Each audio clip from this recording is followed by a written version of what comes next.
Encounter সন্ত্রাসবাদী নিধন অভিযানে বড়সড় সাফল্য পেল এবার পাঞ্জাব পুলিশ। টোল প্লাজার কাছে খতম বাব্বার খালসার 2 সদস্য, গুরুতর আহত আরো 2 জন। একজনের শারীরিক অবস্থা অত্যন্ত আশঙ্কাজনক। উদ্ধার করা হয়েছে হ্যান্ড গ্রেনেড, পিস্তল, কার্তুজ। পুলিশ সূত্রে খবর যে আগেই ধরা পড়েছিল এই সন্দেহভাজন 2 সন্ত্রাসবাদী, আর তাদের জেরা করে পাক মদতপুষ্ট বাব্বার খালসার নাশকতার ছক সামনে আসে। আর তারপরই বাব্বার খালসারই আরো 2 জন সন্ত্রাসবাদীর হদিশ পাওয়া যায়। আর সেই মতো লুধিয়ানার লারোয়াল টোল প্লাজার কাছেই অপেক্ষা করছিল পুলিশ কর্মীরা। আর আমরা সেই ছবি, সেই সময় কি ঘটেছিল এআই এর মাধ্যমে তুলে ধরছি আপনাদের সামনে, যাতে আপনাদের বুঝতে সুবিধা হয় কিভাবে এই ঘটনা ঘটানো হয়েছিল। জি 24 ঘন্টার পর্দায় এআই এর মাধ্যমে তুলে ধরছি সেই মুহূর্তের ছবি। আর এই গোটা বিষয় নিয়ে পুলিশ কি বলছেন শোনাবো আপনাদের। एक terror module Pakistan based ISI ਇਹ हैंडल कर रही ਸੀ। ਇਸ ਇਨਫੋਰਮੇਸ਼ਨ ਤੇ ਪਹਿਲਾਂ ਹੀ 3 ਲੋਕ ਆਪਾਂ ਅਰੈਸਟ ਕਰ ਚੁੱਕੇ। ਜਿਹੜਾ ਪਾਕਿਸਤਾਨ ਬੇਸਡ ਹੈਂਡਲਰ ਸੀਗਾ, ਉਹਨਾਂ ਨੇ ਇਹਨੂੰ ਟਾਸਕਿੰਗ ਦਿੱਤੀ ਸੀਗੀ ਪਾਰਟਿਕੂਲਰ ਸਪੌਟ ਤੇ ਗ੍ਰੇਨੇਡਸ ਦਾ ਐਕਸਚੇਂਜ ਹੋਊਗਾ।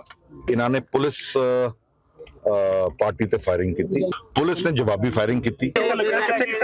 ਸਰ ਨਾਮ ਕੀ ਇਹਨਾਂ ਦੇ ਨਾਮ? ਇੱਕ ਗੋਲੀ ਪੇਟ 'ਚ ਲੱਗੀ ਹੈ ਜੀ, ਸਰ ਨਾਮ ਤੇ ਇੱਕ ਛਾਤੀ ਤੇ ਲੱਗੀ।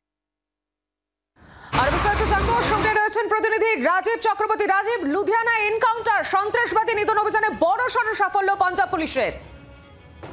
অবশ্যই দেখো, পাঞ্জাব পুলিশের বড়সড় সাফল্য এবং দেশের নিরাপত্তার ক্ষেত্রে, জাতীয় সুরক্ষার ক্ষেত্রেও এটি কিন্তু একটা বলা যেতে পারে সাফল্য।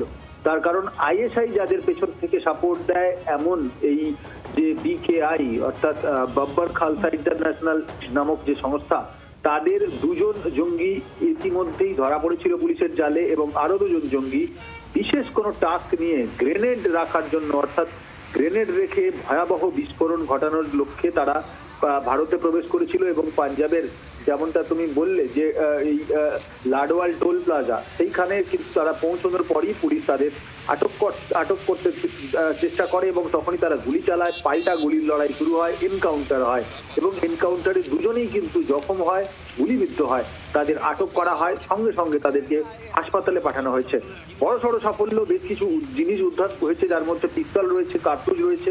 এক্ষেত্রে তোমাকে জানিয়ে রাখি যে যখন আমরা দেখছি যে দিল্লির লালকেল্লায় বিস্ফোরণ, তারপর ফরিদাবাদের যে ডক্টরস মডিউল, এবং তারপর ISI এর মদতপুষ্ট এই BKI জঙ্গিরা তারা পাঞ্জাবে প্রবেশ করছে এবং সেখানে বিস্ফোরণের চেষ্টা করছে। এক্ষেত্রে সদা সতর্ক ভারতের যে নিরাপত্তা রক্ষীরা রয়েছে, ভারতের বিভিন্ন রাজ্যের যে পুলিশ রয়েছে, বিশেষত গোয়েন্দা পুলিশ, তাদের ক্ষেত্রে এটি বড়সড় সাফল্য।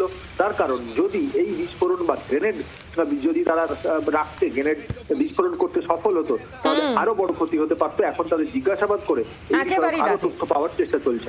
ধন্যবাদ তোমাকে।